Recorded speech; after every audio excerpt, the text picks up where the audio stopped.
हमारे भारत में जयपुर में एक संत हुए, उनका नाम था श्री राम प्रसाद जी महाराज। क्या नाम था? राम प्रसाद। बहुत दिन बाद इनका चरित्र याद आया है, ध्यान से सुनिएगा। इनके पिताजी जो थे, उन्होंने अपने पिता की मृत्यु देख करके संन्यास ग्रहण कर लिया, विवाह नहीं किया। अपने पिता को मरणासन अवस्था में देख करके उन्होंने सोच लिया कि मेरी मां रो रही है, इसका मतलब है कि मैं कल को विवाह करूंगा और विवाह के बाद मेरे प्राण चले गए तो मेरी वजह से भी किसी को रोना पड़ेगा, मैं विवाह नहीं करूंगा। और इस कारण से उन्होंने विवाह नहीं किया। ध्यान से सुनिएगा।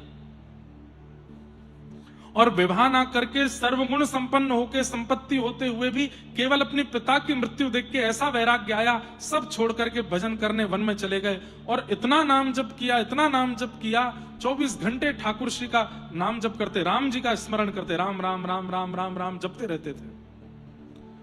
कुछ ही महीनों में राम नाम का ऐसा प्रभाव हुआ कि एक क्षण के लिए इन्होंने अपने नेत्र खोले तो क्या पाया? साक्षात प्रभु श्री राम, श्री जानकी जी, श्री भरत जी, लक्ष्मण जी, शत्रुघ्न जी, श्री हनुमान जी, समस्त राम दरबार इनके सामने प्रकट हो गया। इन्होंने जैसे ठाकुर जी को प्रणाम किया, राघव जी को प्रणाम किया, राम जी बोले हम केवल 2 शब्द बोलेंगे और बोल के अंतर ध्यान हो जाएंगे, ध्यान से सुनना। बोले जी भगवान आज्ञा करें। विवाह करो। बोले नाथ ये कैसी बात कह रहे हैं, मैं तो आपके संग रहना चाहता हूं। अरे मुझे संसार में नहीं रहना, ले चलिए अपने साथ। इतने में तो ठाकुर जी अंतर ध्यान हो गए। क्या बोल के गए? विवाह करो।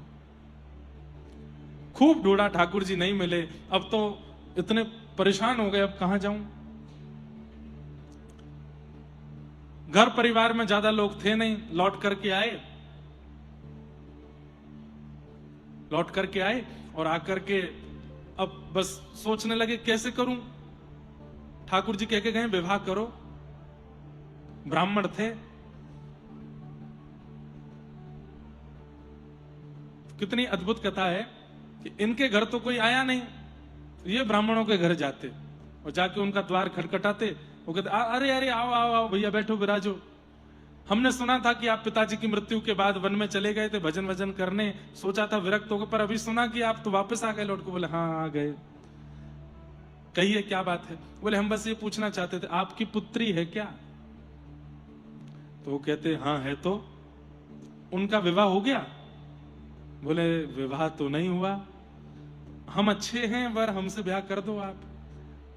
खुद ही जाके अपना संबंध देते सबको। तो 2-4 ब्राह्मणों ने तो उनको भगा दिया। बोले ये कैसी बात करते हो, खुद ही आके बोल रहे हो हमसे ब्याह करा दो।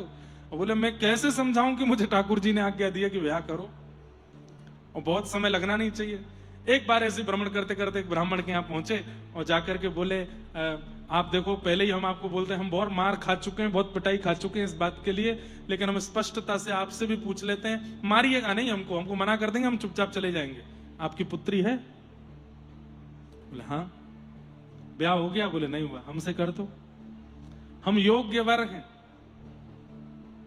तो ब्राह्मण इतने प्रसन्न, मतलब भावुक हो गए इनकी बात। बोले कैसा देखो इनका दुर्भाग्य ही कह सकते हैं, माता पिता है नहीं परिवार में कोई, खुद ही जा रहे हैं कि मुझसे ब्याह कर दो। और वो ब्राह्मण रीझ गए, उन्होंने अपनी पुत्री का विवाह उनसे कर दिया। उनके जो प्रथम संतान हुई उसका नाम उन्होंने राम प्रसाद रखा। क्यों? क्योंकि राघव जी की आज्ञा से ही दाम्पत्य जीवन में प्रवेश किया। ये संतान भी उन्हीं की कृपा से हुई है, तो इसका नाम राम प्रसाद है। राम प्रसाद नाम रखा। जयपुर में रहते थे। बहुत ध्यान से सुनिएगा। हमारे जयपुर में वृंदावन के सप्त निधियों के प्रथम ठाकुर विराजते हैं श्री गोविंद देव जी।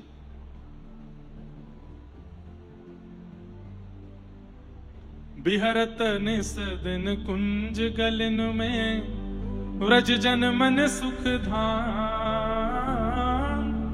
रूप गोस्वामी प्रकट कियो जहां, राधा गोविंद रूप निधान। वृंदावन प्यारो वृंदावन, श्री वृंदावन प्यारो वृंदावन। तो वृंदावन के गोमा टीला पर इनका प्राकट्य हुआ।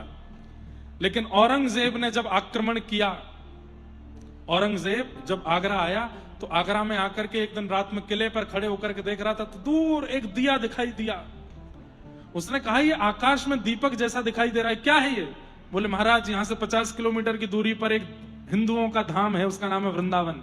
वहां एक ठाकुर प्रकट हुआ है, उसका नाम है गोविंद देव, उसके मंदिर के शिखर का ये दिया। तो औरंगजेब ने कहा 50 किलोमीटर दूर से दिया दिखाई दे रहा है, नष्ट करो इसको। औरंगजेब ने तो नष्ट ही किया भारत को, सारे मंदिरों को। जैसे ब्रजवासियों को पता चली तो गोविंद देव जी को ले जाने का भाव रखा। तब जयपुर के राजा ने कहा कि मैं पूरी सुरक्षा दूंगा, आप कृपा करके श्री गोविंद देव जी को यहां ले आओ। कुछ कुछ दिन जगह जगह पड़ाव करते हुए श्री गोविंद देव जी जयपुर गए, तब से जयपुर में विराजमान। तो जयपुर में इनका जन्म हुआ श्री राम प्रसाद जी। तो राम प्रसाद जी गोविंद देव जी के मंदिर जाते थे।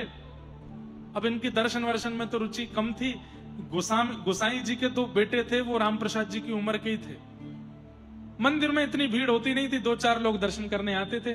गोसाई जी के बच्चों के साथ राम प्रसाद जी खेलते थे। तो इनके मन में क्या भावना थी कि गोसाई जी के 3 बालक हैं, 2 तो मेरे साथ खेलते हैं और एक ये मुकुट उकुट पहन करके पीतांबरी पहन के सामने खड़ा रहता है, ये खेलने नहीं आता, ये खड़ा ही रहता है यहाँ पे।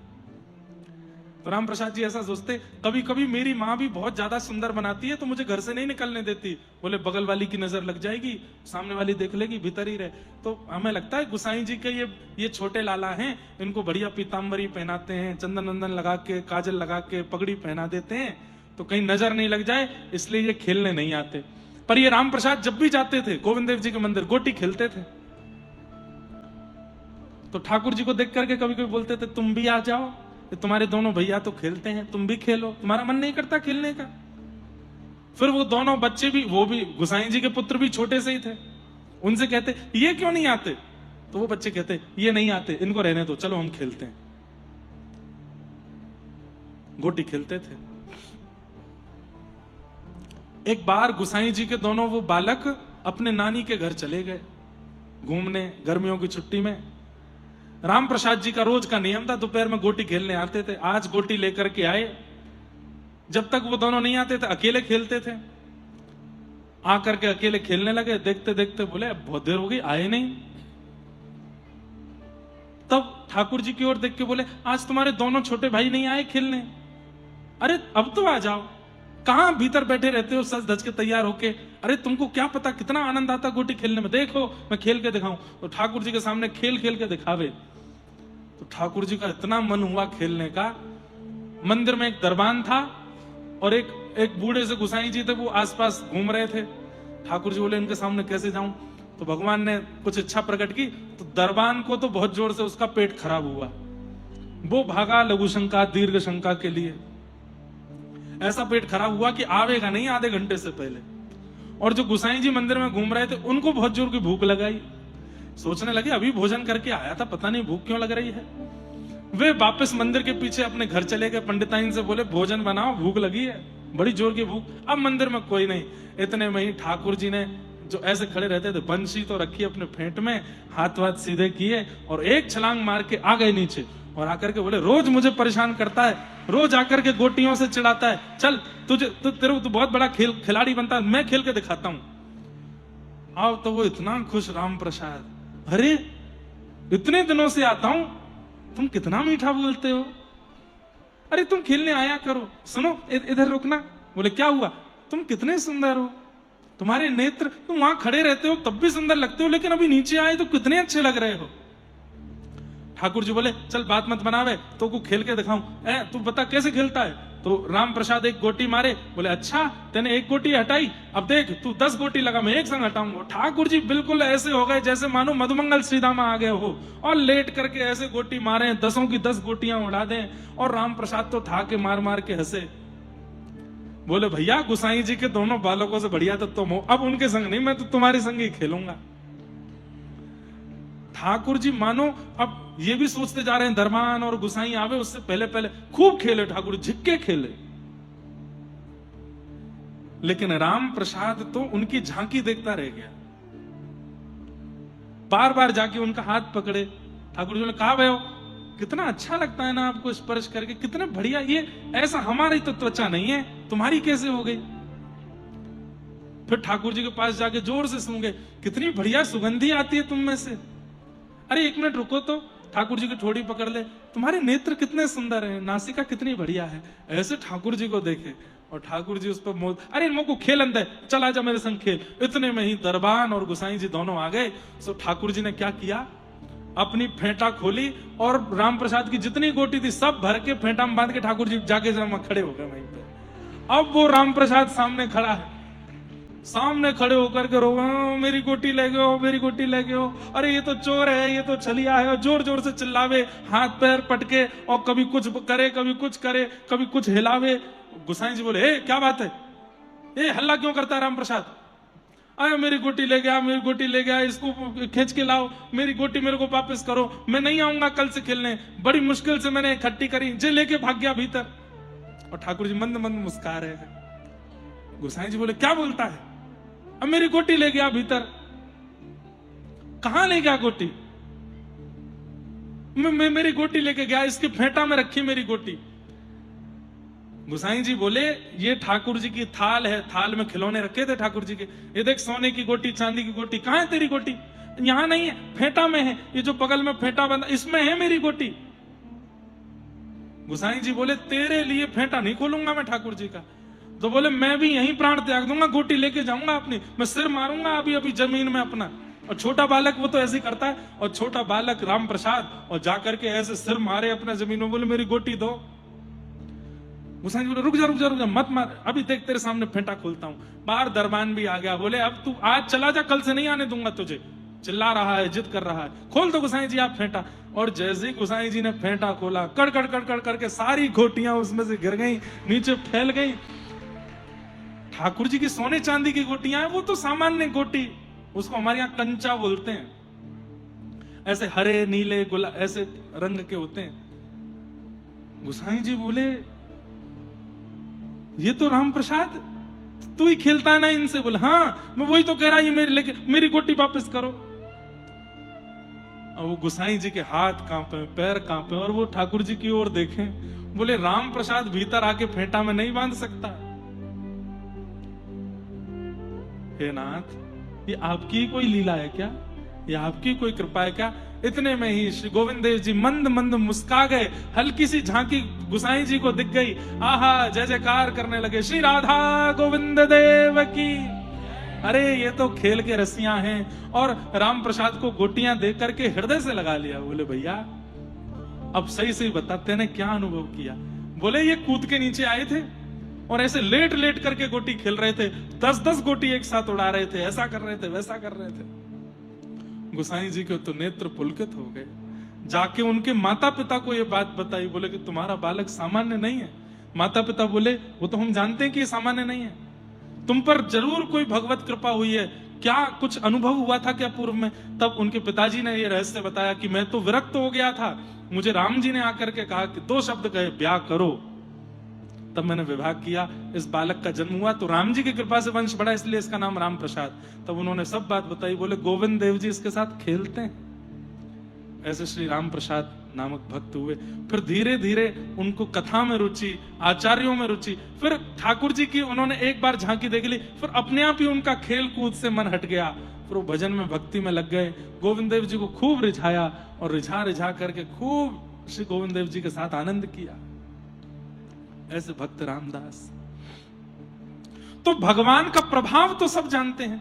हम जब भगवान को देखते हैं तो हम सब जानते हैं कि ये महाभारत के युद्ध में गीता का ज्ञान देने वाले, शंख चक्र गदा पद्म धारण करने वाले, त्रिभुवन नायक त्रिलोकीनाथ परमात्मा है। ये प्रभाव तो सब जानते हैं, पर उनका स्वभाव भी तो बताइए, वो कैसे हैं? छोटे से राम प्रसाद के साथ गोटी खेलने उछल जाते हैं, मधुमंगल श्रीदामा के साथ ऐसी ऐसी लीला करते हैं। अरे ये बातें तो चलो द्वापर की हैं, कलिकाल में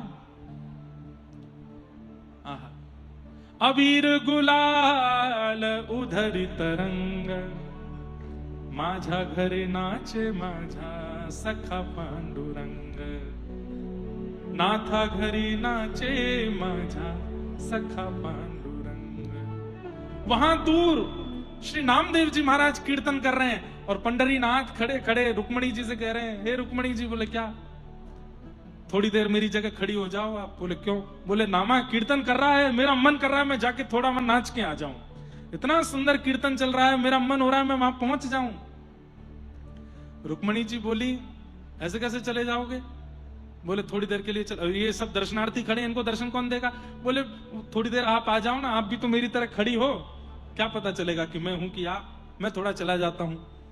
रुक्मणी जी बोली, वहां जाओगे, कीर्तन में विक्षेप डालोगे और आपको देख करके नामदेव जी कीर्तन छोड़ देंगे, सब लोग उठ करके खड़े हो जाएंगे। बोले आप अपनी चुनरी हमको दे दो। तो रुक्मणी जी की चुनरी लेकर के ऐसे ढक करके केवल नेत्र नेत्र दिख रहे हैं और श्री पंडरीनाथ भगवान पंढरपुर की गलियों से छुपते छुपाते और श्री चंद्रभागा जी के तट पर, वहां वालवंट जो वहां का तट है, वहां सब रसिक संत मिलकर के उछल उछल करके कीर्तन कर रहे थे। ठाकुर जी भी जाकर के वहां उन रसिकों के बीच में खड़े हो गए। रुक्मणी जी से वचन दे के आए थे 2 मिनट सुन के आ जाऊंगा बस, लेकिन जैसे ही वहां पहुंचे नेत्र बंद हो गए। ठाकुर जी झूमने लगे और धीरे धीरे झूमते झूमते थोड़े उछलने लगे, उछलते उछलते वेग से कूदने लगे और कूदते कूदते असंख्य भक्तों के बीच में आ गए। ठाकुर जी की अचानक से चुनरी उतर गई, सिर पर खूब सुंदर मुकुट धारण किया है, आहा कस्तूरी की सुगंधी आ रही है, गले में तुलसी माला पहनी हुई है और ऐसे कमर पर हाथ धर के झूम झूम करके विठोबा नृत्य कर रहे हैं और सब भक्त समाज देख करके आनंदित हो रहे हैं ठाकुर जी को। ये ठाकुर जी का स्वभाव है कि वो इतने प्रभावशाली होते हुए भी भक्तों के सुंदर भाव को छोड़ नहीं पाते, पहुंच जाते हैं। बंधुओं, आज 90% लोग, 95% लोग भगवान की आस्था युक्त भक्ति करते हैं, श्रद्धा युक्त भक्ति करते हैं, प्रेम युक्त नहीं। और एक बात कह दूं धीमे से, स्वार्थ युक्त भक्ति करते हैं।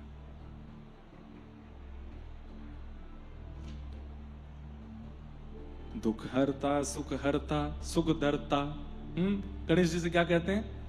जो दुख का हरण करे और सुख को प्रदान करते, ऐसे गणपति बप्पा हम आपको प्रणाम करते हैं। अच्छा, इसका एक प्रमाण और देखो, पूरे हफ्ते भर आप गणपति दर्शन करने जाओ, फ्राइडे के दिन सबसे ज्यादा भीड़ क्यों होती है? क्योंकि लोगों को यह लगता है कि गणेश जी एक्टिव रहते हैं फ्राइडे को। पूरे हफ्ते आप हनुमान जी दर्शन करने जाओ, पर मंगलवार के दिन इतनी भीड़ क्यों होती है? बोले कि हनुमान जी एक्टिव रहते हैं मंगलवार को। पूरे हफ्ते दर्शन करने जाओ महादेव के, लेकिन सोमवार के दिन इतनी भीड़ क्यों होती है? शंकर जी एक्टिव रहते हैं, बाकी के दिन वो इनएक्टिव हो जाते हैं। नहीं, ये हमारी भ्रांति बनी हुई है, ये हमारे स्वार्थ। पता है क्या, प्राचीन काल में लोगों ने विचार किया, हमारे ऋषियों ने ऐसा विचार किया, आचार्यों ने ऐसा विचार किया, ये रोज नहीं जाएंगे ये मानव, हमको पता है इनकी स्थिति, ये 7 दिन में से 6 दिन संसार के विषयों को ही देंगे, 1 दिन ही ठाकुर जी को देंगे।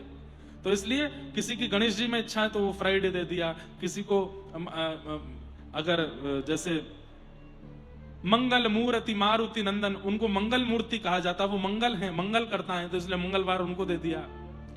सोम के दुख को दूर किया महादेव ने, मतलब सोम यानी कि चंद्रमा, इसीलिए सोमनाथ महादेव है। चंद्रमा को जो श्राप लगा था दक्ष प्रजापति का कि तुम अपने रूप से विहीन हो जाओगे, तो चंद्रमा ने जाकर के महादेव की आराधना की, तो महादेव ने कहा कि देखो श्राप पूर्ण रूपेण दूर नहीं होगा, पर हम आशीर्वाद देते हैं। बोले क्या? 15 दिन आपके ससुर जी का श्राप लगेगा, एक दिन आप घटते चले जाओगे, अमावस्या के दिन आप अंतर ध्यान हो जाओगे और अमावस्या के अगले दिन से हमारा आशीर्वाद लगेगा, फिर से तुम अपने रूप में आके पूर्णिमा तक। तो जिन्होंने चंद्रमा के श्राप को सुख में परिवर्तित किया, ऐसे सोमनाथ हैं, इसलिए उनको सोमवार दे दिया। ये हम लोगों के लिए निर्माण कर दिया गया कि चलो इस बहाने जिसकी शंकर जी में इच्छा है, श्रद्धा है, वो सोमवार के दिन चला जाएगा, हनुमान जी की जिसमें है वो मंगलवार को चला जाएगा, गणेश जी की जिसकी वो फ्राइडे को चला जाएगा। हर दिन स्वार्थ व्यक्ति का जब सिद्ध नहीं होता है और वो स्वार्थ के लिए जब भगवान के पास जाता है तो पर्टिकुलर डे पर जाता है, लेकिन निस्वार्थी वो तो कभी भी चला जाता है। अब बालक अपनी मां के कभी चरण नहीं दबाता, लेकिन अचानक से जाकर के किसी दिन रात को बैठ जाए, मेरी प्यारी मां कैसी हो, तो माँ क्या कहेगी? क्या बात है, जल्दी बोल। नहीं नहीं कुछ नहीं, पैर दबाने आया हूं। अरे मुझे सब पता है, जल्दी बोल क्या बात है। क्यों, मैं आपके पैर नहीं दबा सकता? अरे भाई बहुत दबा लिए तूने पैर, मैं तेरी बस राजी हूं, तू जल्दी बता काम क्या है। मां बोले हाँ, वो पल्ली गली वाली से ब्याह कर लूं मैं। चल भाग यहां से। ऐसा स्वार्थी बालक। मां जानते, मां का प्रेम तो है उस बालक से, लेकिन वो बालक जब स्वार्थ सिद्ध में आता है, स्वार्थ सिद्धि में आता है, तभी मां की सेवा करता है। ऐसे ही केवल मंगलवार के दिन हनुमान जी जाने वाले, केवल सोमवार के दिन जाने वाले महादेव के पास, केवल फ्राइडे को जाने वाले गणेश जी के पास, केवल थर्सडे को जाने वाले नारायण के पास, वो सब स्वार्थी बालक हैं। ठाकुर जी उनसे आते कोई बातचीत नहीं करते हैं, सीधे बोलते हैं क्या काम है, काम बोल, निकल यहां से। नाथ ये काम कर दो, ठीक है हो जाएगा, जा। उससे ठाकुर जी ज्यादा मतलब नहीं रखते। लेकिन जो रोज जाता है, जो रोज बैठता है, जो रोज देखता है, रोज दर्शन करता है, ठाकुर जी को इतना प्रिय लगने लगता है। बोले ये मेरे से निस्वार्थ भाव से आता, बस मुझे देखने आता, मेरा दर्शन करने आता, मुझे अपना मानता है। कभी ठाकुर जी की इच्छा हो जाती, ठाकुर जी उसके पास चले जाते। निस्वार्थी सबको प्रिय होता है। हमको भी स्वार्थी व्यक्ति प्रिय नहीं है, हमको भी निस्वार्थी प्रिय, तो ठाकुर जी को स्वार्थी कैसे प्रिय हो सकता है? परंतु आज 90 से 95% लोग भक्ति करने वाले स्वार्थी हैं। उनका एक स्वार्थ है ठाकुर जी से, इसलिए कर रहे हैं। पर यहां पर सूत जी महाराज कहते हैं सबई पुंसाम परो धर्मो, भजन करना चाहे स्वार्थ से चाहे कैसे भी, वो धर्म हो सकता है, पर निस्वार्थ भाव से ठाकुर जी का भजन करना ये परम धर्म है। अदोक्षज भगवान की निस्वार्थ भक्ति करना और उसमें भी कोई संबंध युक्त भक्ति करना, ठाकुर जी को कुछ मानना, वो निस्वार्थ भक्ति है, उससे ठाकुर जी प्रसन्न होते हैं। धर्मस्वनिष्ठितः पुंसां विश्वक्सेन कथासु यः नोत्पादयेदधिरतिं श्रमेव हि केवलम्। अब यहां बहुत अच्छी बात कही गई। व्यक्ति को ठाकुर जी स्वीकार कर रहे हैं, इसका प्रमाण क्या है? भक्त की भक्ति से ठाकुर जी प्रसन्न हो रहे हैं, इस बात का प्रमाण क्या है? आषाढ़ी आती है और महाराज पूरे महाराष्ट्र से वारी जाती है, पंढरपुर,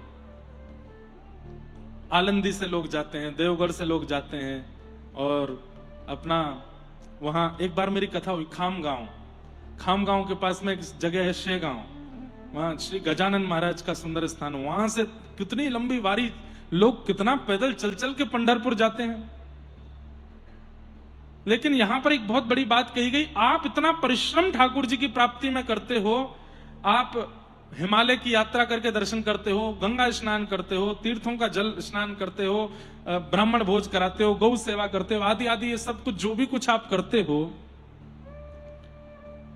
इन सब भावों से ठाकुर जी प्रसन्न हैं, इसका प्रमाण क्या है? बहुत अच्छी बात है। तब कहते हैं विश्वक्सेन कथासु यः, कहीं पर कोई आचार्य बैठ करके भगवत चर्चा कर रहे हैं और आप वहां जाकर के बड़ी उत्सुकता से बैठ जाते हैं, कब समय निकल गया, कब स्थिति हो गई, कहां पानी की प्यास, कहां बैठने की स्थिति, बस आप उस कथा में रम गए, उस सत्संग में डूब गए। समझो ठाकुर जी आपसे प्रेम करते हैं, आपकी भक्ति को स्वीकार कर रहे हैं। मतलब सत्संग ये प्रमाण है, सत्संग में जो आपका मन लगता है वो इस बात का प्रमाण है कि ठाकुर जी आपसे प्रेम करते हैं कि नहीं। कई लोग होते हैं कथा में बैठे बैठे भी उनका फोन बंद नहीं होता, मेरी दृष्टि भी उनको दिखती नहीं है। फिर एक बार, ये मेरा नियम है, एक बार मुझे जो फोन चलाता दिख जाता है, मैं प्रयास करता हूं कि 7 दिन में उसको ना देखूं। यहां पर भी ये कर्ण पिशाचनी आपका साथ नहीं छोड़ रही है, कर्ण पिशाचनी कानों में सारी बातें बोल देती आकर के, वहां ये चल रहा है, वहां ये चल रहा है, वहां ऐसा हो रहा है। कथा में तो इसको कम से कम स्विच ऑफ ही रखना चाहिए, लेकिन कथा में बैठ करके जो इतना तक भूल जाता हो। अब जैसे भाई गर्मी का समय है, आप आधा घंटा बोल के देखिए नॉन स्टॉप, आपका गला सूख जाएगा, प्यास लगने लगेगी, इच्छा होगी कि कुछ पिला दो। और 1 घंटा कुछ बोलने के बाद तो आपका मन होगा कि भाई अब मुझे कुछ बुलवाओ मत। पर 3, साढ़े 3, 4 घंटा कथा चलती है, ना पानी की इच्छा होती है, एक आसन पे बैठे रहते हैं, ना पैर सीधा करना, ना टेढ़े मेढ़े होने की कोई इच्छा नहीं, एक आसन पे बैठे इसी में बैठे रहेंगे। ऐसी स्थिति में जो कथा सुनने में रुचि रखते हैं, जिनका मन एकाग्र, चित्त वृत्ति एकाग्र, नेत्र एकाग्र, कान एकाग्र, सब कुछ एकाग्र होकर के भगवत भजन, भगवत कथा श्रवण करते हैं, और केवल दिखावे के लिए नहीं कि अगल बगल वाले देखें, देखो कितनी सावधानी से कथा सुन रहा, नहीं, भाव से नेत्र भी सजल हो जाते हैं, प्रेम पुलकित हो जाता है, रोंगटे खड़े होते हैं। ये सब प्रेम पुलकित स्थिति अगर कथा सुनते सुनते हो रही है तो इसका मतलब है कि आपके द्वारा किए गए भक्ति अनुष्ठान, परिक्रमा, वारी आदि, ये सब ठाकुर जी इन सबसे बड़े प्रसन्न हैं। इसलिए सत्संग में आपकी रुचि बन रही है, सत्संग में आपका मन लग रहा है। छत्रपति शिवाजी महाराज, उनके प्रसंग में आता है कि दुनिया में, पूरे भारत में कहीं भी वे जाते थे, पहले पूछते थे संत श्री तुकाराम जी महाराज कहां हैं उन दिनों। अगर उन्हें पता चलता था कि मैं जहां जा रहा हूं वहां आसपास संत श्री तुकाराम जी महाराज प्रवचन करने वाले हैं, तो वे अपने राजकीय स्वरूप का त्याग करके, अपने सेना का त्याग करके, अपने अस्त्र शस्त्र बलों का त्याग करके जाते थे, सत्संग सुनते थे। और कहते हैं इतने छत्रपति शिवाजी महाराज, जिनका रूप देख करके बड़े बड़े मुगल बादशाह थरथर कांपते थे, उनका रूप कितना पराक्रम से भरा होगा, लेकिन जब वो तुकाराम जी महाराज के सत्संग में जाते थे तो वहां नेत्रों से अविरल अश्रुधार गिरते रहते थे, प्रेम पुलकित तन रहता था।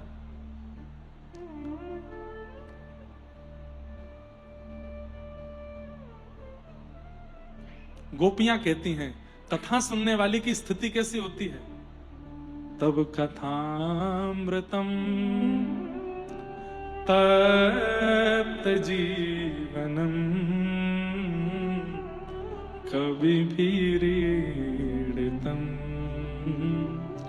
कल्मषापहम श्रवणमंगलम श्रीमदाततम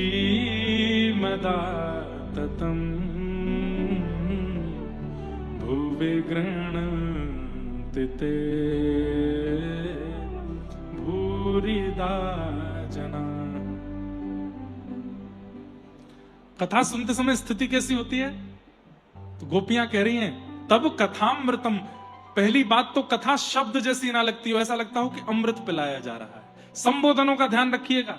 और यदि ये अनुभव कथा में बैठ के नहीं हो रहे हैं तो इसका मतलब कहीं ना कहीं ठाकुर जी अभी हमसे प्रसन्न नहीं है, क्योंकि यहाँ स्पष्ट कह रहे हैं कि ठाकुर जी की प्रीति, ठाकुर जी की आपके प्रति प्रसन्नता कथा में रुचि के रूप में प्रकट होती है। सबसे पहली बात, शब्द ना लगते हों, अक्षर ना लगते हों, वक्ता के मुख से निकली हुई बातें अमृत के समान लगती हैं। अमृत मतलब जिसका पान करके अत्यंत तृप्ति का अनुभव हो जाए उसको अमृत कहते हैं। कथा ज्यों-ज्यों कर्ण रंध्र से प्रवेश करे, मानो ऐसा लगता है कि बस आहा, अब सब विषाद जा रहे हैं, सब नष्ट हो रहा है, सब संसार के विषय भोग भाव सब खत्म हो रहे हैं, परम शांति की स्थिति बन रही है। पहली बात, तब कथामृतम, कथा अमृत के समान लगे। तप्त जीवनम, जीवन के जितने भी ताप हैं, चाहे वो शारीरिक ताप है, चाहे वो बौद्धिक ताप है, चाहे वो मानसिक ताप है, चाहे वो पारिवारिक ताप है, चाहे वो संबंधों का ताप है, वो सारे ताप धुल जाते हों, भूल जाते हों आप उनके बारे में कथा में बैठ करके। अब यहां इतने सारे लोग बैठे हैं, कोई हो सकता है अपनी पत्नी से लड़के आया हो, कोई हो सकता है अपने पति से लड़के आया, कोई बच्चे माता पिता से लड़के आए हों, झूठ बोल के आए हों, कई अपने संसार के बहुत सारे विषादों से, पर यहां आते ही परम प्रसन्न है, सब भूल भाल गए। क्या चल रहा है, क्या हो रहा है, कुछ याद नहीं। कल्मषापहम, कल्मषों का जो नाश कर देती हो, कथा सुनकर के कल्मष दूर हो जाते हो। श्रवण मंगलम, मानो ऐसी इच्छा प्रकट हो जाती हो, हे विधाता ये दो ही कान क्यों दिए हैं, इस परम मधुर कथा को सुनने के लिए तो असंख्य कान होने चाहिए थे। रोम रोम हूं मैं तो श्रवणमयी रे। ब्रज की गोपियां कहती थी जब कोई यमुना पुलिन पर खड़े होकर के और ग्वाला कृष्ण को पुकारते थे, अरे कन्हैया, अरे कृष्ण, चल जल्दी चल, गैयान को लेकर के वापस नंद भवन को चल दे, अरे नंदरानी यशोदा मैया तेरी बाट देख रही है लाला। जैसे ही वो ग्वाल बाल कृष्ण को ऊंची टेर दे करके बुलाते हैं, तो गोपियों के कानों में जब वो कृष्ण नाम ध्वनि पड़ती है, तो गोपियां कहती हैं, अरे विधाता, तेने दो कान क्यों बनाए? तो इन रोओं का कोई काम नहीं है, ये जबरदस्ती हमारे शरीर में ये रोएं प्रकट हुए, इनकी जगह तू कान ही प्रकट कर देता, असंख्य कान हो जाते, ताकि उनसे हम कृष्ण नाम सुनते। अब व्रज रस में मुझे ज्यादा अगर आप ले जाएंगे तो फिर मैं वहीं चला जाऊंगा। एक और बहुत सुंदर भाव आता है। एक दिन सब गोपियां किशोरी जी को लेकर के बैठी थी, बीच में एक शिला के ऊपर किशोरी जी बैठी हैं और चारों तरफ सब गोपियां बैठ करके श्री कृष्ण की रूप माधुरी का वर्णन कर रही हैं। कैसे हैं श्याम सुंदर? कोई गोपी कह रही है ऐसी काचनी पहन करके घूमते हैं, अरे कोई गोपी कह रही है ऐसी कमर पर क्षुद्र घंटिका पहन के डोलते हैं, कोई गोपी कह रही है आपने भुजा देखी उनकी, आजान उलंबित भुजा। जब ठाकुर जी खड़े होते हैं तो उनके हाथों की जो सबसे बड़ी उंगली है वो घुटने तक आती है, इतनी लंबी लंबी भुजाएं हैं ठाकुर जी की। और वो भी पतली दुबली भुजा नहीं है, खूब अच्छी, मानो जैसे कोई सुंदर गदमदरा से हाथ हैं ठाकुर जी के, स्पर्श करने की इच्छा होती है। कोई कहती है अरे मैं तो ग्रीवा पे अटक गई हूं, ऐसे सुंदर गलो है। जब जब श्री कृष्ण अपने टेढ़े मुखमंडल को इधर उधर घुमा में, उनके गर्दन पे जो सरवटें आती हैं, मेरा तो मन करे मैं वही में डूब जाऊं, इतने सुंदर लगे। कोई गोपी बोली अरे मैं तो 6 महीना ते चरणन में ही अटकी हूं, जब जब मेरे सामने आमे चरणन ते मेरी नजर ही ना हट पावे। कैसे त्रिभंग लली श्याम सुंदर, कैसे कमल जैसे पवन प्रिय उनके चरणार बिंद हैं। कोई गोपी कह रही है अरे मैं तो एक भंवर की तरह उनके घुंघराले केशन में अटक गई हूं, कैसे केश हैं उनके। एक गोपी कह रही है अरे कोई केशन में अटकी है, कोई गले में अटकी है, कोई नाक, कोई हाथ में अटकी है, कोई चरणन में अटकी है, कोई नासिका पे अटकी है, कोई गाल पे। अरे भूल के भी नेत्र मत देख ली हूं। बोले क्यों? मैं रही ना काहू काम की, आज मैं किसी काम की नहीं हूं। सास ननद मोहे गारी देते हैं, मेरी सास ननद सब मुझको गारी दें, रही ना काहू काम की। क्यों? लगन लगी घन श्याम की। मैंने जादना से उनके नेत्र देखे, मैं कुछ नहीं कर पाती हूं। ऐसे कटाक्ष कमल जैसे नेत्र हैं। अरे तुम बहुत भली हो जो हाथ देख रही हो, चरण देख रही हो, उनके केश देख रही हो, नाभि देख रही हो, कंठ देख रही हो, बस मेरी प्रार्थना है आंख मत देख लियो। बोले क्यों? मेरी जैसी है जाओगी, कुछ नहीं कर पाओगी। मुंह पे रोटी ना बने, मुंह पे सब्जी ना बने, मुंह पे सोयो ना जावे, मुंह पे श्रृंगार ना कियो जावे, ऐसे सुंदर श्याम सुंदर है। और ये सब की गोपियों की चर्चा बीच में बैठी बैठी किशोरी जी सुन रही हैं और नेत्रों से प्रेम पुलकित अश्रु निकल आते हैं। तब किशोरी जी से एक सखी बोलती है, हे श्यामाजू, श्याम सुंदर जब सन्मुख आते हैं तब आपको कैसा लगता है, आप भी तो बताओ। तो किशोरी जी कहां से प्रारंभ करती हैं? जो विधि ना को बस कर पाऊं। किशोरी जी क्या कह रही हैं? बोले सुनो, इस बार ब्रह्मा भगवान ने बनाया है, लेकिन सब गोपियां ध्यान से सुनो, अगली बार मैं स्वयं ब्रह्मा बनूंगी या मैं किसी अन्य को, अपनी को ब्रह्मा बनाऊंगी और उससे बोलूंगी कि मानव को ऐसा ऐसा बनाना। तब गोपियां कहती हैं आप मानव में क्या बनवाओगी? तब किशोरी जी कह रही हैं, रोम रोम प्रति नैन बनाऊं। अरे ये 2 नेत्र श्याम सुंदर को देखने के लिए बड़े कम हैं, ये जितने रोए हैं शरीर में सब जगह नेत्र प्रकट कर दूंगी, ताकि प्रत्येक नेत्र से श्याम सुंदर हमारे अंदर विराजमान हो जाएं, हमारे अंदर व्यवस्थित हो जाएं। और रोम रोम प्रति नैन बनाऊं, और क्या करूंगी? इकटक रहे पलक न बनाऊं। एक तो रोम रोम में नेत्र बनाऊंगी और उनमें भी पलक नहीं बनाऊंगी। क्यों? ताकि वो हमेशा खुले ही रहें, श्याम सुंदर दिखते ही रहें। उनकी रूप माधुरी, रस माधुरी, उनकी चलन माधुरी, उनकी हसन माधुरी, उसका केवल हम दर्शन करती रहें। ये पलक कभी बीच में ना आवे विक्षेप के रूप में, ऐसे श्याम सुंदर को हम केवल देखते रहें।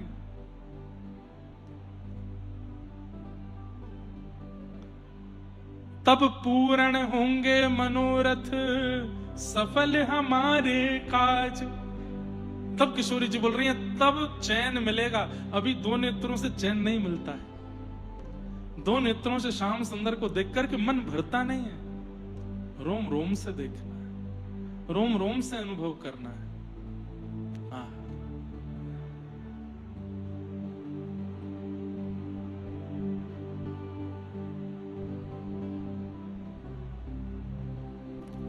गोपियां कह रही हैं, कथा सुनने के बाद में ऐसी स्थिति होने लगे कि बस लगने लगे कि ये दो कान बड़े कम हैं। अरे विधाता, हमारे प्रत्येक रों को सुनने की सामर्थ्य प्रदान कर दो, ताकि जब जब व्यास जी कृष्ण बोला करें, जब जब व्यास जी राधा माधव बोला करें, जब जब राधा गिरधर लाल, राधा रमन लाल, राधा वल्लभ लाल बोला करें, तो ये दो कान नहीं, प्रत्येक रों सुना करे उस नाम को।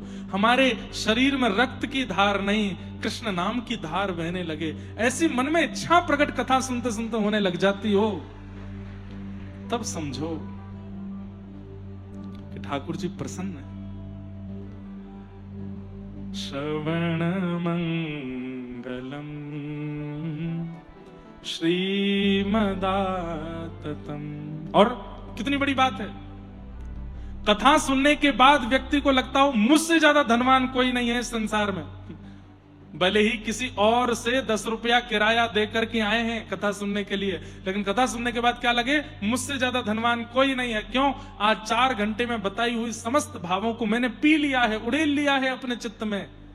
अब मेरे चित्त में जो कृष्ण भक्ति भाव प्रेम विराजमान है, ऐसा किसी के पास नहीं होगा। इसलिए वो अपने आप को अत्यंत धनवान मानने लगता हो। उसको लगता हो संसार की कमाइयां करना वो तो खर्च हो जाते हैं, पर ये कथा में जो व्यास जी ने दिया है, ये जो कमाई है, सबसे बड़ी कमाई है।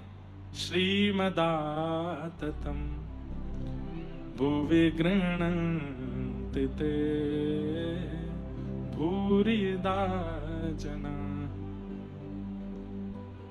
कथा सुनने में ऐसी रुचि बन जाए। बंधुओं, एक बात कहें, ज्यादा कथा हमारी सुन मत लेना, नहीं तो हम आपको ऐसा ही बना देंगे फिर, और फिर ऐसे ही हो जाओगे आप कि बस फिर कुछ और कहीं मन लगेगा नहीं। इसलिए थोड़े बच के रहिएगा, थोड़े किनारे किनारे ही रहो, क्योंकि ज्यादा रस पक्ष में अगर हम ले गए तो हम भी वैसे हो जाएंगे, आप भी वैसे ही हो जाओगे। बस रोते ही रहेंगे सुबह शाम ठाकुर जी की स्मृति में, ठाकुर जी के भावों में। ये नेत्र नीर कभी समाप्त नहीं होंगे, सदा बहते रहेंगे।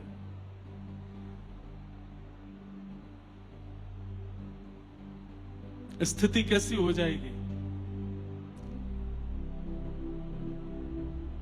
गोवर्धन वासी सांवरे, गोवर्धन वासी सांवरे, लाल तुम बिन रहो न जाए, लाल तुम बिन रहो न जाए रे, गोवर्धन वासी सांवरे, गोवर्धन वासी सांवरे। दर्शन को नैना तपे, वचन सुनन को कान, मिलवे को हियरा तपे,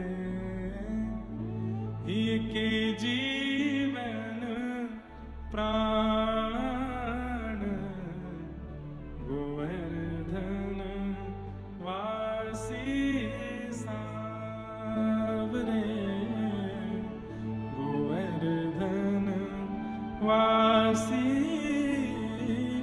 सांवरे। बस ऐसी स्थिति हो जाएगी, तुम बिन रहो ना जाए, बस अब आप चाहिए। जैसे प्यासे को जल चाहिए, जैसे लोभी को धन चाहिए, जैसे निर्धन को धन चाहिए, जैसे कामी को काम चाहिए, हे नाथ, ये सब उसके बिना नहीं रह पाते, ऐसे मैं भी आपके बिना नहीं रह सकता, आप चाहिए मुझे। कथा सुनते सुनते ये भावना, ये स्थिति मन में प्रकट होने लग जाए, ऐसी मन स्थिति, ऐसी चित्तवृत्ति होने लग जाए, तो समझ जाओ ठाकुर जी आपसे प्रसन्न है। लेकिन बस समय पूर्ति के लिए कथा सुन रहे हैं कि इतने बजे से इतने बजे तक सुननी है, ये बातें सुननी है, फिर उसके बाद उठ के जाना है। ठाकुर जी प्रसन्न आपसे इतने प्रसन्न नहीं है, क्योंकि आप केवल वहीं अटक गए हो, उससे आगे बढ़ नहीं पा रहे। अरे प्रसंग आता है, मैं बंधुओं नेत्र बंद करके कथा कहूं तो समझ जाइएगा कि शायद किसी अन्य भाव में हूं, इसलिए कहने दीजिएगा, बस आप सुनते रहना। हमारे व्रजमंडल के श्री कृष्णदास, उनका स्वरूप ऐसा था कि वो किसी भी वस्तु को देखते थे, जैसे हमारा मन कैसा है, हम आम देख लेते हैं तो आम देख करके हमारे मुंह में पानी आ जाता है, अरे ये आम तो मैं खा लूं, कितना बढ़िया लगेगा, इसको बढ़िया फ्रिज में रख के ठंडा करके इसको काट करके ऐसे खाऊंगा। कोई सोचता है चूस के खाऊंगा, कोई सोचता है इसकी गुठली खाऊंगा, कोई सोचता है इसका अचार बनाऊंगा। आम को देख करके हम अपने रसना की कितनी भावना सोच लेते। लेकिन कृष्णदास जी की दृष्टि कैसी थी, वो आम की सुंदरता देख करके मन में विचार करते थे, मेरे ठाकुर जी को भोग लगेगा तो उनको कितना सुख मिलेगा, उनको कितना अच्छा लगेगा।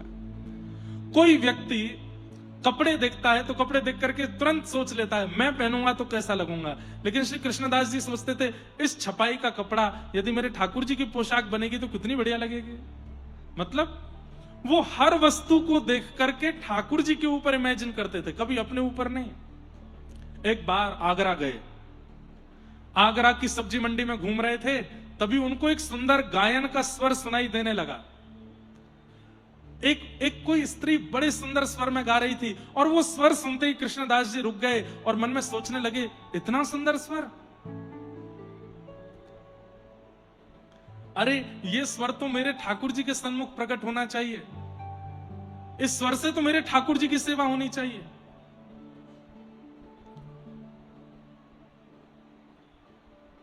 हाँ हाँ,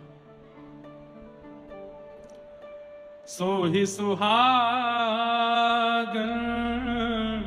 प्रिय जाहिरी छे, मेरे ठाकुर जी को प्रिय लगेगा ये। और ये सोच करके श्री कृष्णदास जी उस स्वर का पीछा करने लगे, कहां से ये कोकिल स्वर आ रहा है, इतना मीठा कौन गा रहा है। और ढूंढते ढूंढते ढूंढते जैसे ही एक गली में पहुंचे, गली से अंदर गए, वहां पर देखा एक बहुत सुंदर सा भवन था, और जैसे भीतर गए तो क्या देखते हैं, चारों तरफ मन चले लोग बैठे हैं, कोई पी रहा है, कोई धन लुटा रहा है, कोई वाह वाह कर रहा है, और बीच में एक नगर वैश्या बैठ करके गा रही है। उन सबको रिझाने के लिए गा रही थी, पर उससे कृष्ण भक्त श्री कृष्णदास जी रीझ गए। जब उसने अपना गायन खत्म किया तो कईयों ने उस पर धन लुटाया, कईयों ने कुछ कहा, कोई सोने की मोहर लुटाने लगा। कृष्णदास जी ने तुरंत उसके रूप को देख करके कहा कि इसका गायन तो मेरे श्रीनाथ जी के आगे होना चाहिए। गए उस वैश्या के पास और वैश्या से जाकर के बोले, हमारे सेठ को रिझाओगी अपने गायन से? तो वो वैश्या बोली, मेरे दाम बहुत ज्यादा हैं, मैं ऐसे नहीं जाती कहीं भी। तो कृष्णदास जी ने उस समय में, आज से 500 वर्ष पहले, 100 रुपया निकाले। उस समय बहुत बड़ी रकम यदि कोई देता था तो 11 रुपया 12 रुपया उस वैश्या को मिलते थे, लेकिन 100 रुपए कृष्णदास जी ने निकाल करके दे दिए और कहा, ये अभी के हैं, इससे अधिक हमारे सेठ जी तुमको दे देंगे, चलो। वो वैश्या बोली, मैंने जीवन में कभी 100 रुपया नहीं देखे। आप कौन हो? आप सेठ जी के कौन हो? भाई हो? उनके बंधु, उनके परिवार से हो? वो नहीं नहीं नहीं, मैं तो उनके चरणों का दास हूं। वैश्या सोचने लगी, जब दास 100 रुपया दे रहा है तो सेठ, स्वामी, मालिक वो क्या देगा? धन के लोभ में तैयार हो गई और अपना और अद्भुत श्रृंगार करके आई, और वो वाली पोशाक पहन के आई जिसमें वो सबसे सुंदर लगती थी। मैं उस सेठ को इतना रिझा लूंगी, इतना अपनी ओर आकृष्ट कर लूंगी कि वो मुझ पर न्योछावर करके खूब धन लुटाएगा। वो क्या जानती थी कि सेठ नहीं है, वो तो सांवरिया सेठ हैं, वो तो साक्षात परमात्मा है जिनके पास ये कृष्णदास लेके जा रहे हैं। उसको तो लगा कोई व्यापारी सेठ होगा। निकल पड़ी। कृष्णदास जी से रास्ते भर चर्चा करती हुई जा रही है। कृष्णदास जी बस उसकी ओर देख रहे हैं और ठाकुर जी का स्मरण करके सोच रहे हैं, हे ठाकुर जी इस पर कृपा करना। गोवर्धन लेकर के आए और श्री गिरिराज जी में पहुंच करके गिरिराज जी की तलेटी के ऊपर श्रीनाथ जी विराजते थे। तब आजकल उदयपुर के पास विराजते हैं, लेकिन तब गोवर्धन में विराजते थे। ठाकुर जी का राजभोग हो रहा था, कपाट लगे हुए थे। कृष्णदास जी ने सब दर्शनार्थियों को बाहर कर दिया, उस वैश्या को लेकर के भीतर गए। क्यों? उसका गुण इतना प्रिय लग गया था कि बस इस गुण से ठाकुर जी की सेवा हो जाए कैसे भी। ठाकुर जी के सामने जैसे ही वो खड़ी हुई, पर्दा लगा था। कृष्णदास जी की ओर देख के बोलती, कहां है तुम्हारे सेठ? बोले भोजन कर रहे हैं अभी, तुम बस ध्यान से देखती रहना और सुनो, रिझाने में कोई कसर मत छोड़ना, प्रसन्न कर देना उनको। वो प्रसन्न हो गए तो वो दे देंगे जो बड़े बड़े लोग नहीं दे सकते। अरे आप चिंता मत करो, मैं ऐसा गाऊंगी, मैं ऐसा नृत्य करूंगी, ऐसा ऐसा कुछ सुनाऊंगी, रीझ जाएंगे।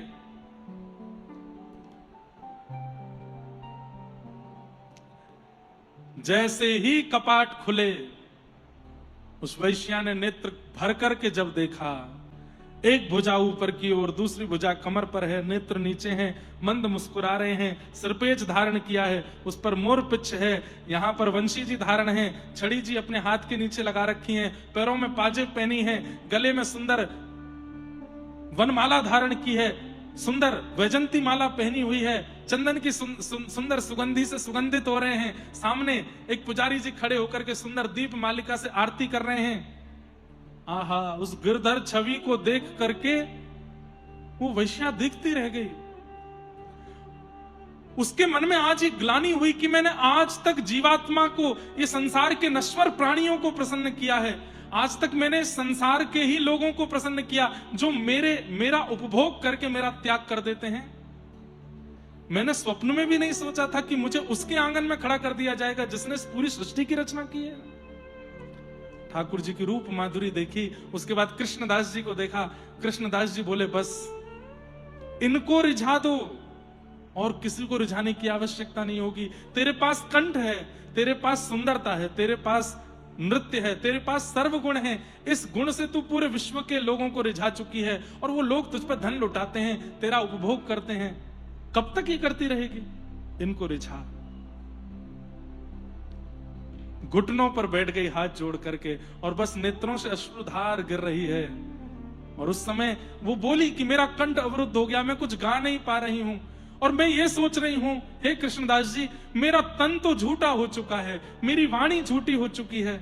और ठाकुर जी उच्छिष्ट का भोग नहीं लगाते, ठाकुर जी तो अमनिया पाते और मैं अमनिया नहीं हूं, मैं तो उच्छिष्ट हो चुकी हूं, अब कैसे सेवा करूं?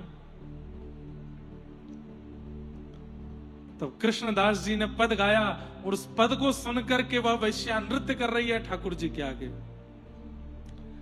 गिरधर छवि पे अटक्यो मेरो मन, गिरधर छवि पे अटक्यो,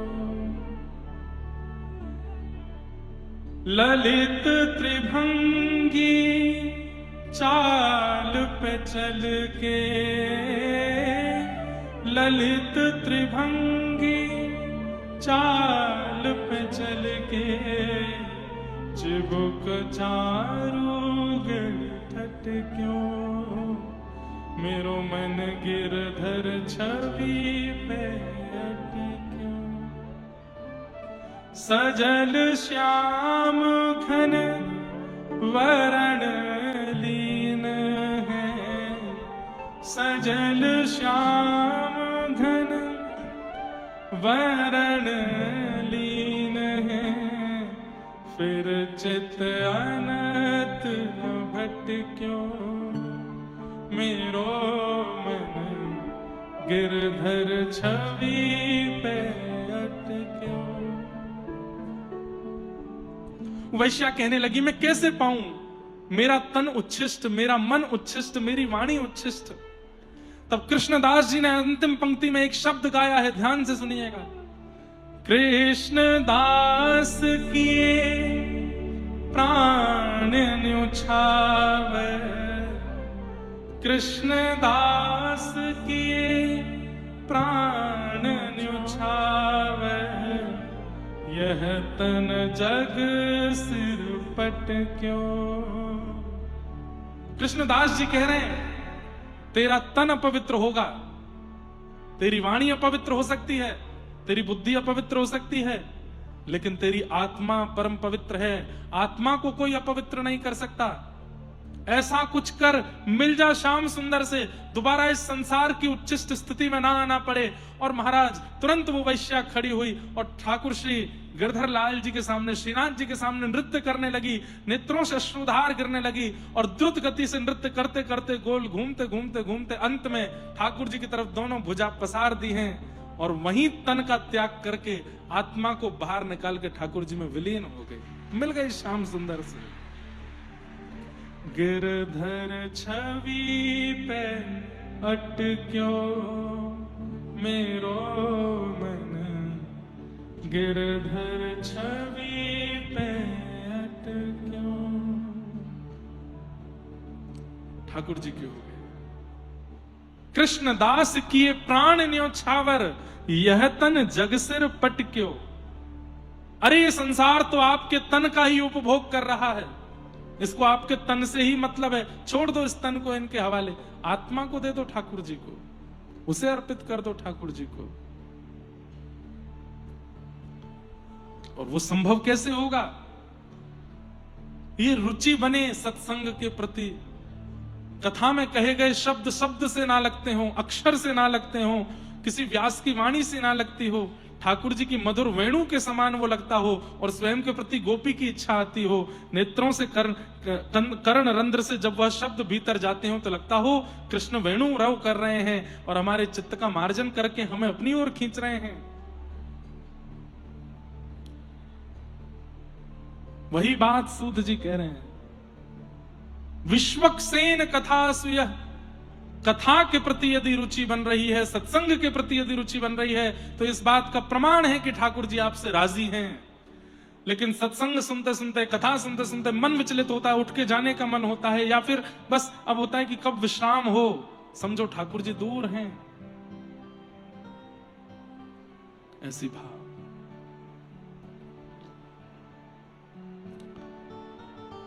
सूत जी महाराज प्रवचन कर रहे हैं, सब प्रकार के भावों का, भगवान के अवतारों का वर्णन करते हुए श्रीमद् भागवत की रचना क्यों की गई, इस बात का प्रमाण दिया। इदं भागवतम नाम पुराणम ब्रह्म संहितम, उत्तम श्लोक चरितम चकार भगवान ऋषि। ये भागवत नाम का पुराण है जिसका निर्माण वेदव्यास जी महाराज ने किया है। उत्तम श्लोक चरितम, उत्तम श्लोक भगवान के भक्तों का इसमें चरित्र है और भगवान वेदव्यास ने इसकी रचना की है। ऐसी भागवत की रचना की कथा सुनाई गई। वेदव्यास जी महाराज का मन विचलित था, तब नारद जी महाराज ने जाकर के उनको कहा कि आपने जितने भी ग्रंथ लिखे हैं उन ग्रंथों में भगवान के यश का वर्णन किया है, भगवान के ऐश्वर्य का वर्णन किया है, अभी तक ठाकुर जी के बाल भाव का आपने वर्णन नहीं किया, उनके प्रभाव का वर्णन बहुत किया है, उनके स्वभाव का वर्णन नहीं किया है, इसलिए आपका मन अशांत है। हे वेदव्यास जी, ऐसे किसी ग्रंथ की रचना करो जिसमें भगवान के स्वभाव का वर्णन हो, प्रभाव का नहीं।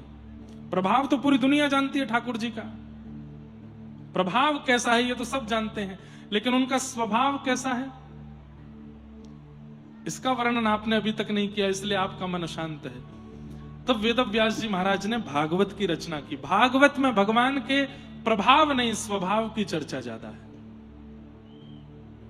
भगवान के स्वभाव की चर्चा है। कैसा स्वभाव है ठाकुर जी का? नारद जी महाराज ने आके वेदव्यास जी से कहा, भगवान का स्वभाव नहीं, भगवान का प्रभाव, भगवान का प्रभाव नहीं, स्वभाव बताओ, उनका स्वभाव कैसा है, वो कैसे प्रेमी हैं अपने भक्तों के, इसके बारे में थोड़ा बताओ, तब तुम्हारे मन को शांति मिलेगी। और तब श्री वेदव्यास जी महाराज ने रचना करते हुए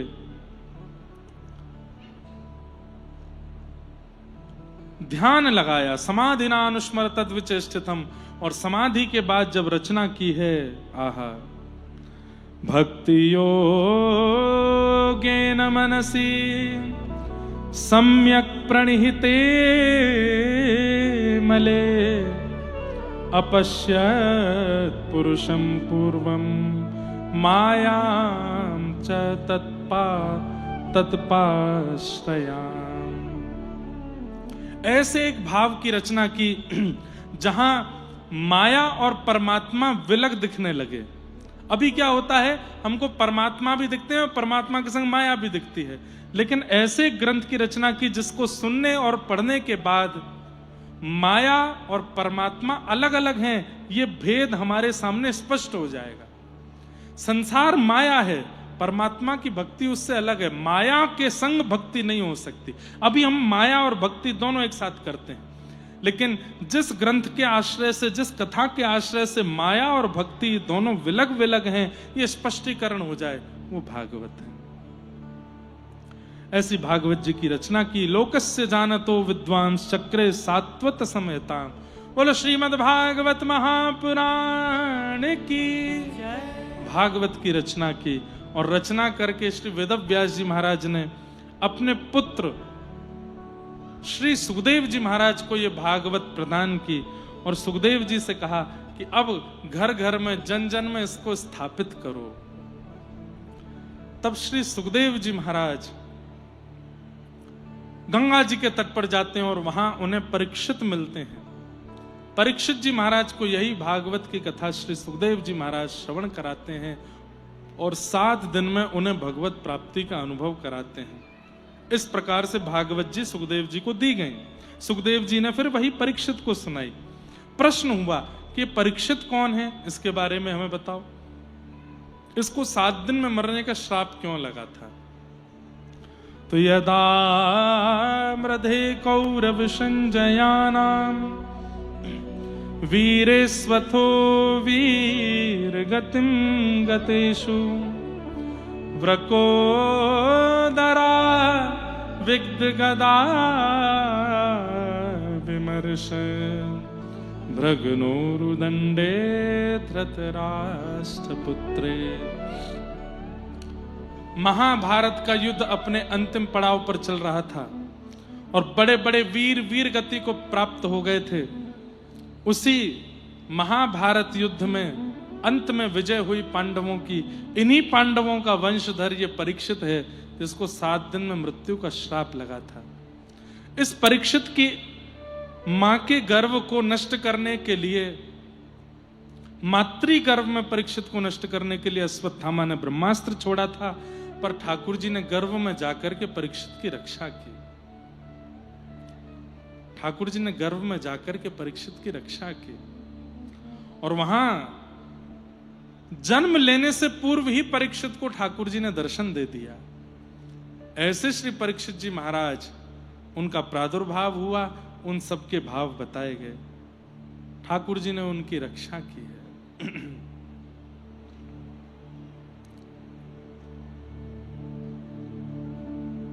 बहुत सुंदर भाव। हमारे उत्तर भारत में पंढरीनाथ को स्मरण करके हम लोग कभी कभी कथाओं में गाते हैं हिंदी भाषा में।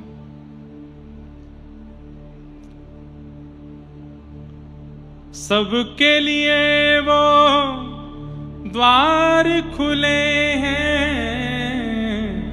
सबके लिए वो द्वार खुले हैं, एक ईंट पर विठल खड़े हैं, एक ईंट पर विठल खड़े हैं, कर जीवन कल्याण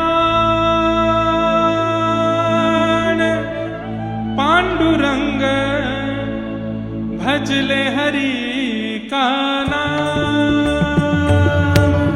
भजले हरि का नाम, पांडुरंग भजले हरि का नाम, हे भजले हरि का नाम, पांडुरंग भजले हरि का नाम, भजले हरि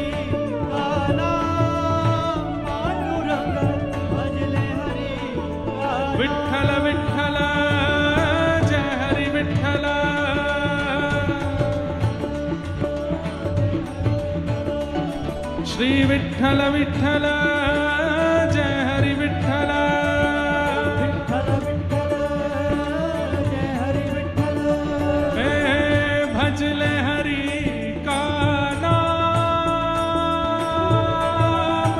पांडुरंग भजले हरि का नाम भजले हरि का नाम पांडुरंग भजले हरि का नाम ओ राम वही श्याम वही राम वही श्याम गाइए राम वही श्याम वही वही श्याम वही है कृष्ण वही बलराम वही कृष्ण वही बलराम राम वही सब में समाई जिसकी छाया समाई की छाया जिसका भेद वेद